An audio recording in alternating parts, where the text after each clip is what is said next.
चुड़ैल का कंगन एक बार की बात है। एक लड़की थी जिसका नाम सारिका था। सारिका 15 साल की लड़की है जो छुट्टियों में अपने गांव दादा दादी के घर घूमने जाती है। सारिका जब अपने दादी के घर पहुंचती है तो उसके दादा दादी अपनी पोती से मिलकर बहुत खुश होते हैं। पर यह बात किसी को नहीं पता थी कि जल्दी ही इनकी इस खुशी पर ग्रहण लगने वाला है। सारिका का कुछ दिन तो उसके गांव में बहुत अच्छे से बीता। फिर एक दिन सारिका अपनी सहेलियों के साथ गांव के बगीचे में खेल रही थी। सारिका खेलते खेलते आम के पेड़ को देखती है। उसके बाद वो अपने सहेलियों से कहती है, चलो ना आम तोड़ते हैं। सारिका रेले से आम को तोड़ने की कोशिश करती है और उसका ढेला आम पर लग भी जाता है जिससे आम गिर जाता है। पर आम गिरते हुए थोड़ी दूर मिट्टी में दबे एक पोटली के पास चला जाता है। सारिका जब आम लेने वहां पहुंचती है तो उसे पोटली का थोड़ा हिस्सा उसे दिखाई देता है।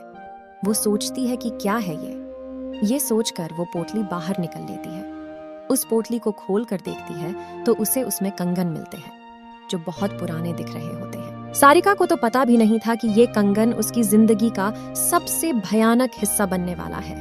वो कंगन उसे अपने और आकर्षित कर लेता है जिसकी वजह से वो उस कंगन में अपने घर लेकर चली आती है। घर आकर वो ये सारी बातें अपनी दादी को बताती हैं और वो कंगन भी दिखाती है।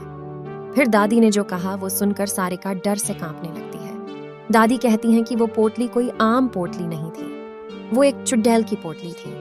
तुमने ये कंगन उस पोटली से निकालकर उस चुड़ैल को गुस्सा दिला दिया है, वो तुम्हारे पास जरूर आएगी। सारिका डरते हुए दादी से बोलती है, मैं समझी नहीं दादी, वो क्यों और कैसे आएगी?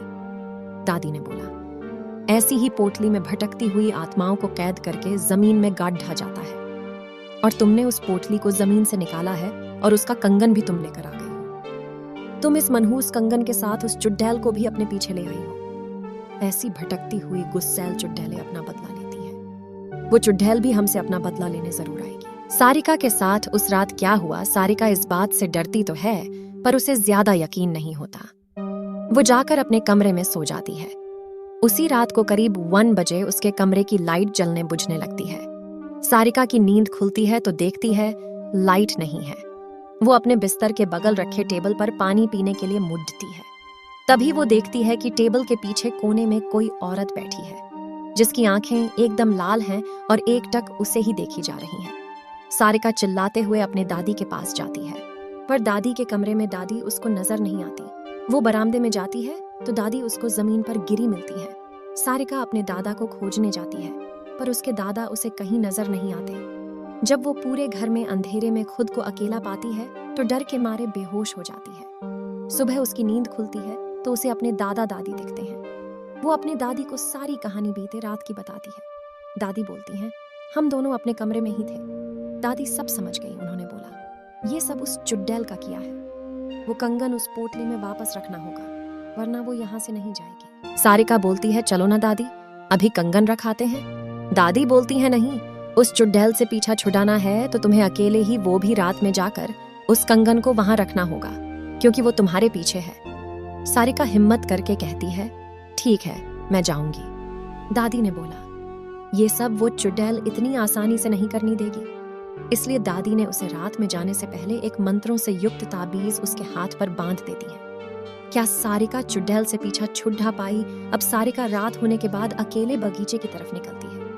थोड़ी देर बाद उसे किसी के रोने की आवाज सुनाई देती है। पर दादी ने कहा था, वो चुड़ैल तुम्हें अपनी तरह आकर्षित करेगी, तुम उसकी तरफ ध्यान मत देना वरना वो तुझे अपने कब्जे में कर लेगी। एक बार उसने तुम्हें अपने कब्जे में कर लिए तो फिर कोई कुछ नहीं कर पाएगा, वो तुम्हें मार भी सकती है।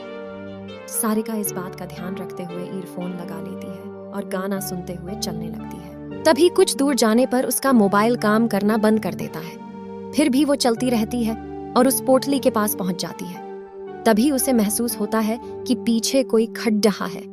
पर दादी ने कहा था, उसकी तरफ मत देखना, तो वो नहीं देखती है और डर की वजह से वो पसीने से लथपथ हो जाती है। फिर वो हिम्मत करते हुए उस पोटली को खोलकर उसमें कंगन रखती है और जमीन में गाड़ देती है और आंख बंद करके बहुत तेजी से वहां से भागती है। सीधे अपने घर आकर ही रुकती है। चुड़ैल से तो उसका पीछा छूट जाता है पर वो इतनी डर जाती है कि दूसरे दिन ही वापस शहर अपने मम्मी पापा के पास चली जाती है। सारिका की जिंदगी का वो खौफनाक हिस्सा जिससे वो आज भी सोचने पर डर जाती है।